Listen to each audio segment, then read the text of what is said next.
Hello friends, what if your suffering, the stress, anxiety, fear, and restlessness that keep you awake at night, isn't caused by the world around you, but by something much closer? What if it's your own mind creating the prison you live in?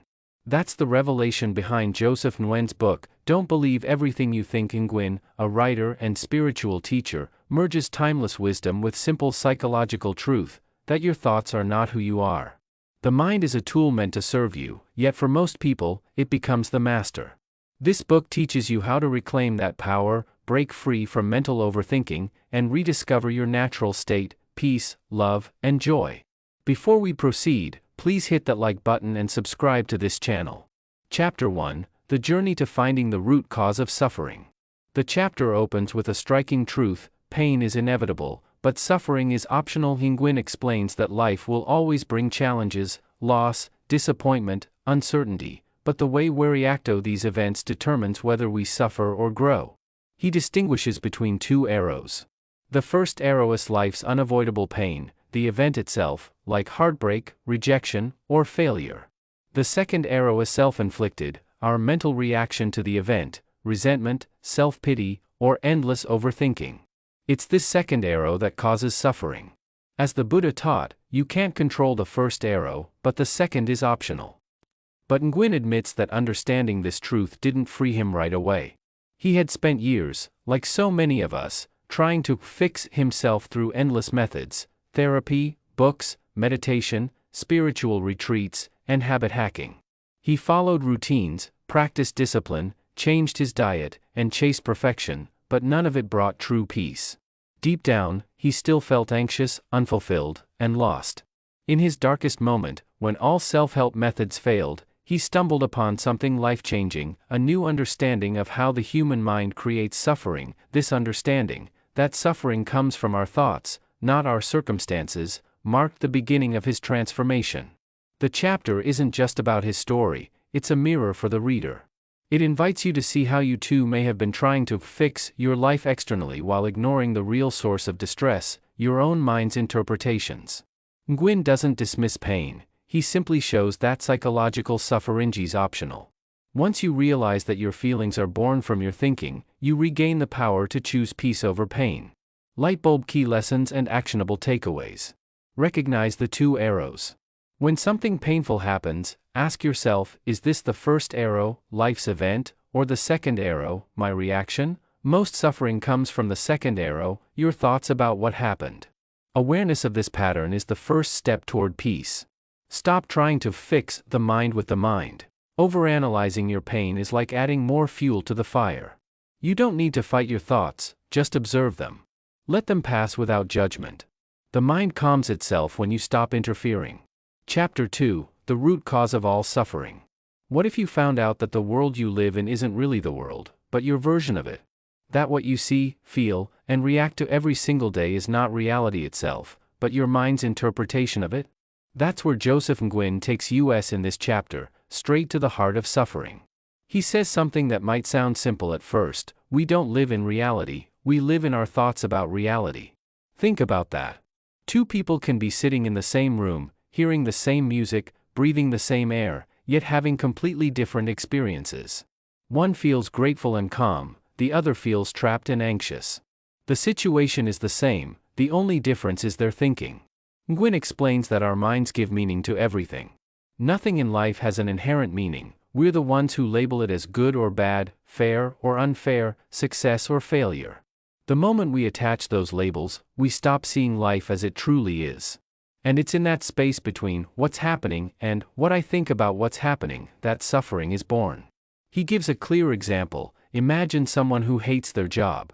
They wake up every morning feeling stressed and frustrated. Even when they're not at work, simply thinking about the job ruins their mood. But another person might have the same role and find it exciting, challenging, or meaningful. It's not the job, it's the thought about the job that creates the feeling. That's the moment the reader realizes something powerful. We don't feel the world directly.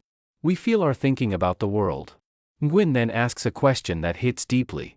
Who would you be without that thought that you hate your job? Without the constant mental story, what's left is peace. Without thought, what remains is clarity.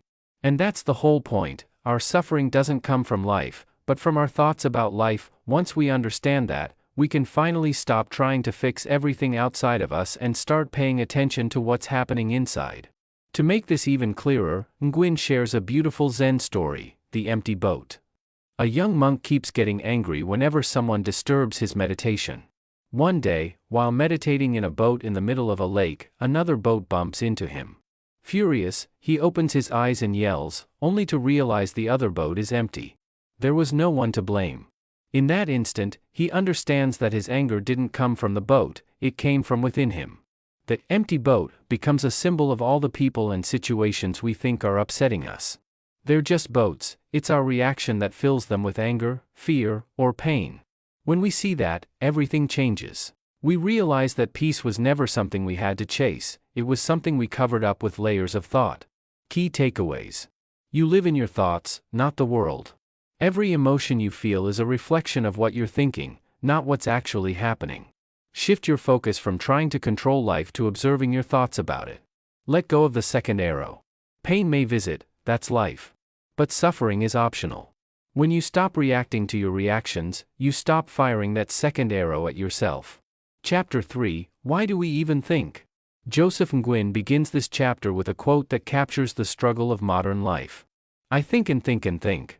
I've thought myself out of happiness 1,000,000 times, but never once into it. Jonathan Safran 4. This chapter answers a question most of us never stop to ask: why do we even think so much? Nguyen explains that our mind was designed for survival, not happiness. Thinking developed as a protective mechanism, a way to analyze danger, anticipate threats, and help us stay alive in a world full of uncertainty. Our mind's job is to make sure we're safe, not peaceful. It scans the environment, recalls past memories, and predicts what could go wrong next. In the ancient world, that was useful. But in today's world, this same process creates constant anxiety, fear, and stress.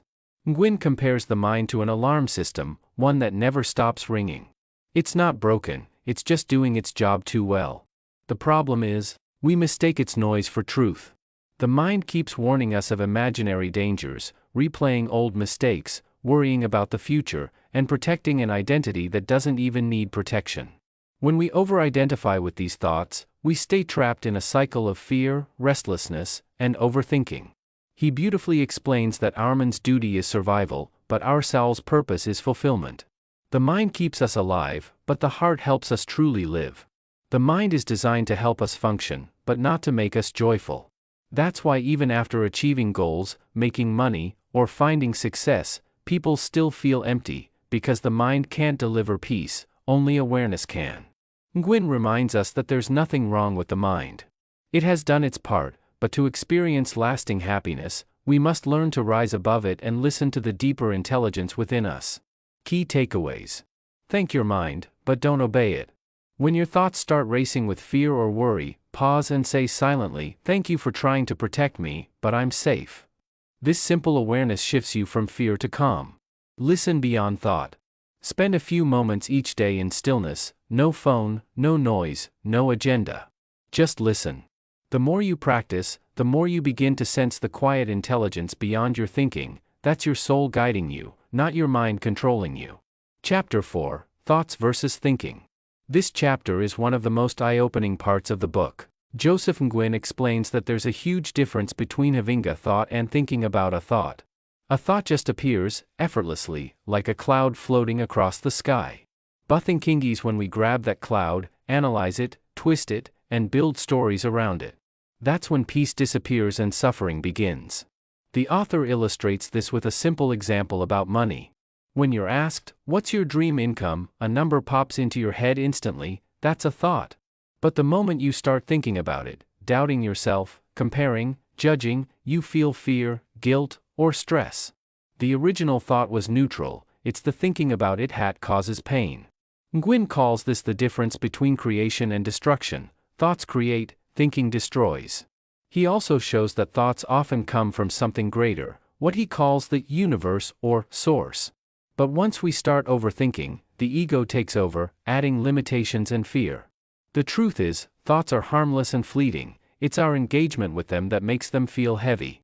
The less we think about our thoughts, the more naturally we return to peace, creativity, and clarity. Key takeaways. Catch yourself mid-thought.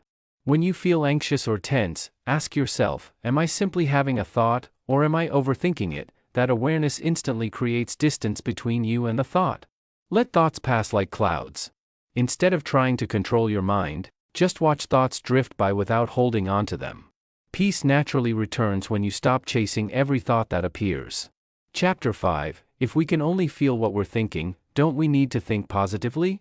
Here, Nguyen challenges a popular belief that we must always think positively to feel good. He says that's not true. You don't need positive thoughts to feel positive emotions. In fact, our natural state is already peace, love, and joy. Babies aren't happy because they think positively, they're happy because they haven't learned to think negatively yet. Nguyen uses a simple exercise: recall a moment when you felt pure joy or love. If you pay attention, you'll realize that in that moment, you weren't thinking at all, you were fully present. Positive emotions don't come from thoughts, they come when thinking quiets down. That's why overthinking, even about good things, can block our natural happiness. The takeaway is simple but powerful: we don't need to force positive thinking. We only need to stop believing negative thoughts. The less we think, the more space there is for love and joy to rise naturally from within. Key takeaways. Stop chasing positivity. Don't fight to replace bad thoughts with good ones. Just allow silence between thoughts, that's where real peace lives. Use emotions as your compass. When you feel tense or heavy, that's your sign you're thinking too much. Step back, breathe, and let the mind settle. Chapter 6. How the Human Experience is Created, the Three Principles. In this chapter, Nguyen explains how our experience of life is formed through three fundamental principles: mind, consciousness, and thought. These ideas originally came from spiritual teacher Sydney Banks, and Nguyen uses them to help readers see how reality is created from the inside out.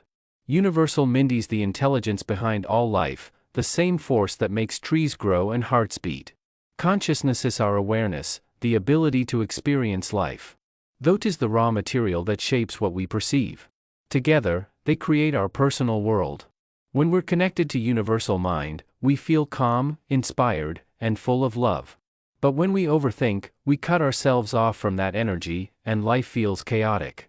Nguyen explains this beautifully with the idea that we are never separate from the source, only distracted by our thinking. The moment we quiet the mind, we reconnect with that universal intelligence that's always been guiding us. Key takeaways. Trust the intelligence behind life. When you feel lost, remember that the same power keeping your heart beating is guiding your life too. You can relax into it. Reconnect through stillness. Spend time in silence or nature to quiet your mind, it helps you feel that deeper connection with life again. Chapter 7. If thinking is the root cause of our suffering, how do we stop thinking? This chapter answers one of the biggest questions: how can we stop thinking when the mind never stops? Nguyen says the secret isn't to fight your thoughts, but to let them settle on their own. He uses a beautiful metaphor: imagine a bowl of muddy water. The more you stir it, the cloudier it gets. But if you just leave it still, it clears by itself. The same happens with the mind. He also shares a Zen parable about a samurai who asks a monk to explain heaven and hell. When the monk insults him, the samurai becomes furious: that's hell. When he realizes his anger came from within, peace returns: that's heaven. The story reminds us that we create both heaven and hell in our own minds. Nguyen says we can't fully stop thoughts, but we can stop giving them power. The more we become aware of thinking, the less it controls us. Over time, this awareness creates natural peace, the mind clears, and we remember who we really are beneath all the noise. Key takeaways. Let your mind rest. When overwhelmed, don't fight your thoughts. Just sit still, breathe, and allow the noise to settle by itself. Notice the cycle. The moment you realize you're overthinking, you've already begun to return to peace. Awareness itself breaks the spell. Chapter 8. The State of Flow. In this chapter, Joseph Nguyen explores what it means to live in a state of flow, those rare and beautiful moments when everything feels effortless. He describes flow as being completely absorbed in the present moment, free from overthinking or self-consciousness. In flow, there's no you worrying about doing something right, there's only the doing itself. Nguyen connects this state to athletes who describe being in the zone, artists who lose track of time while creating, or anyone who feels alive in what they're doing. He explains that flow happens when the mind becomes quiet and we stop trying to control everything. It's the opposite of resistance, it's surrender. We fall into flow not by effort, but by letting go. Ironically, the harder we try to find flow, the further it slips away, because trying itself is an act of overthinking. Flow comes naturally when we align with life, not when we try to dominate it. Nguyen also shares that the state of flow isn't limited to special moments, it's available all the time. Washing dishes, walking in nature, or having a simple conversation can all become experiences of flow if we're fully present. That's because flow isn't about what we're doing, but the state of consciousness we bring to it. It's a reminder that peace and joy are not results to chase, they're what's left when thinking quiets down. Key takeaways. Be fully where you are. Whatever you're doing, cooking, walking, working, give it your full attention. Flow begins with presence, not perfection. Stop chasing the moment. Don't try Tojitinto flow, simply allow it. The less you force it, the more it finds you. Chapter 9, The Source of Love and Joy. Nguyen begins this chapter by revealing something profoundly simple: love and joy are not emotions we have to create, they are our natural state. The problem is not that we lack love, but that our minds are too noisy to feel it. When the mind quiets down, love naturally shines through.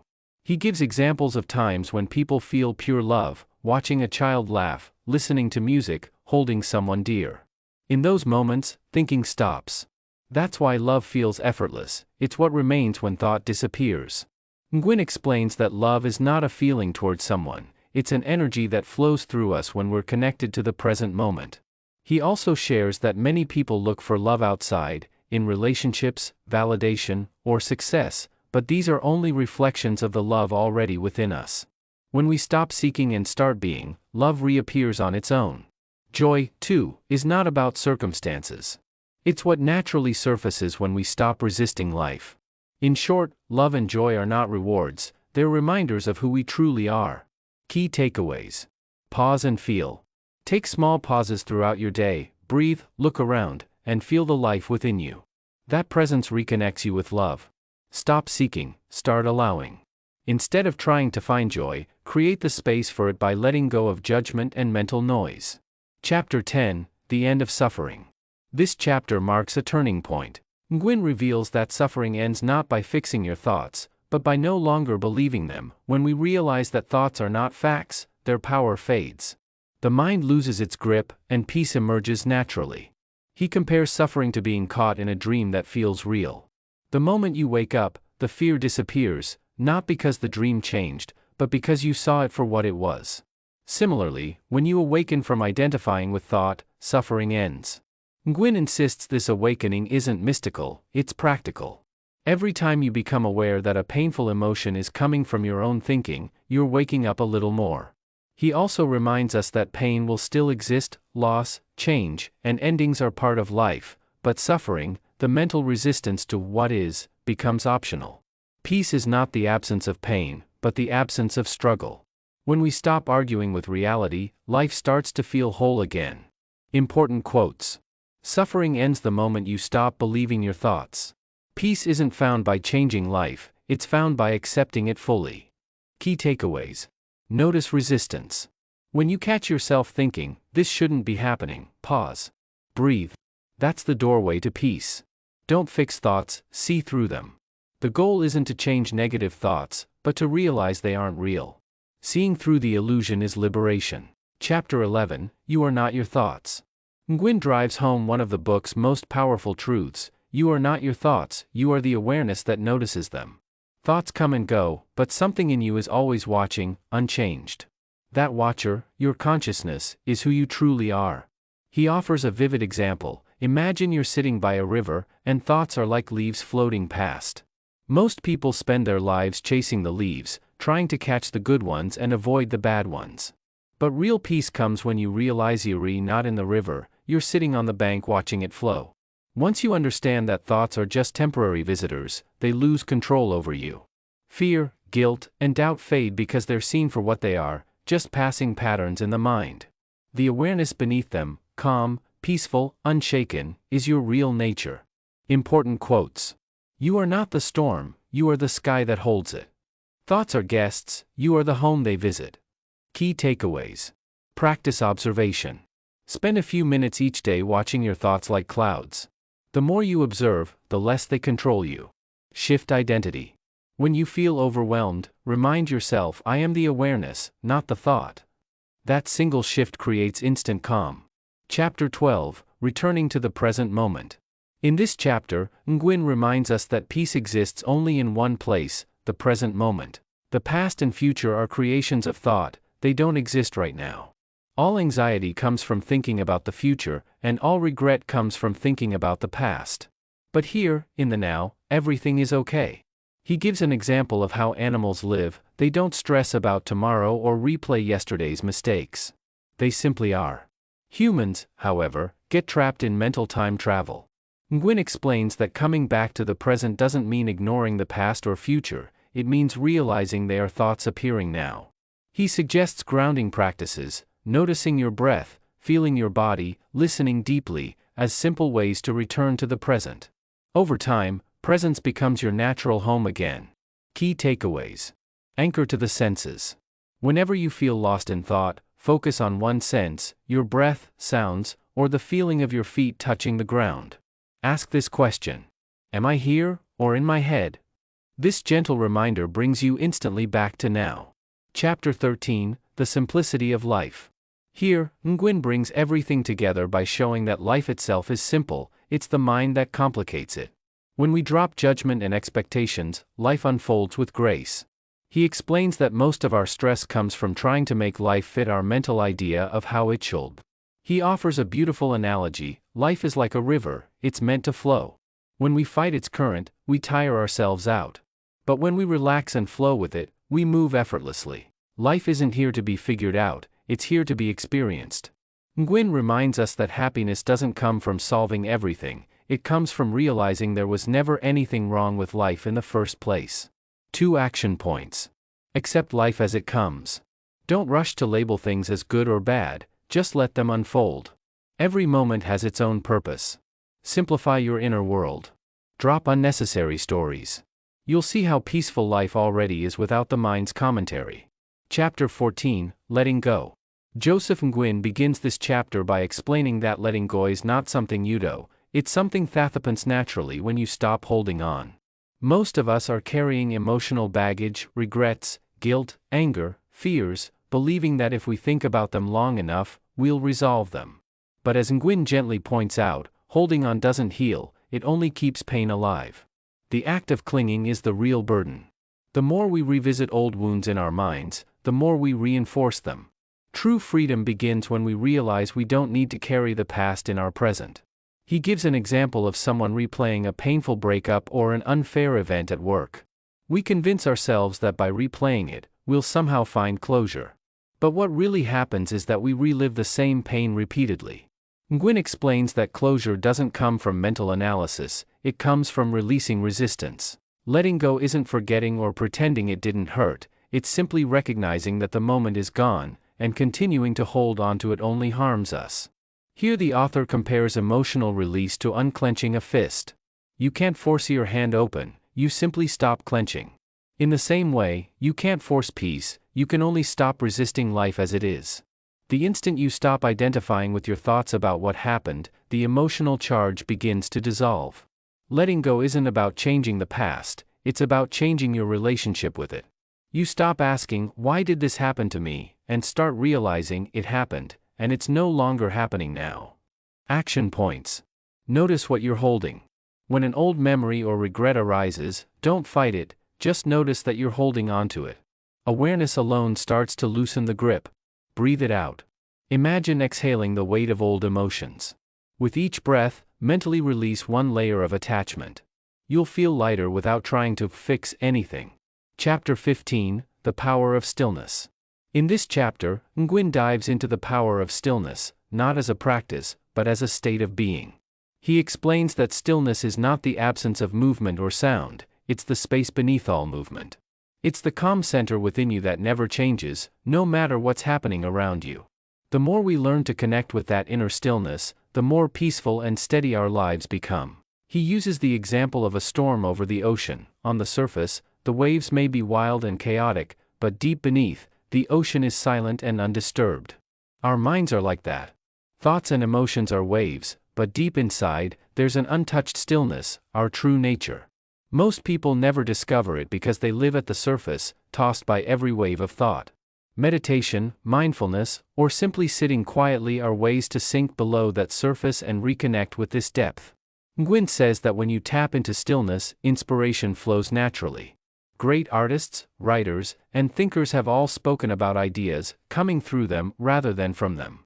That flow happens when the mind quiets enough for universal mind, the deeper intelligence of life, to guide you. Stillness isn't passive, it's the birthplace of creativity, clarity, and intuition.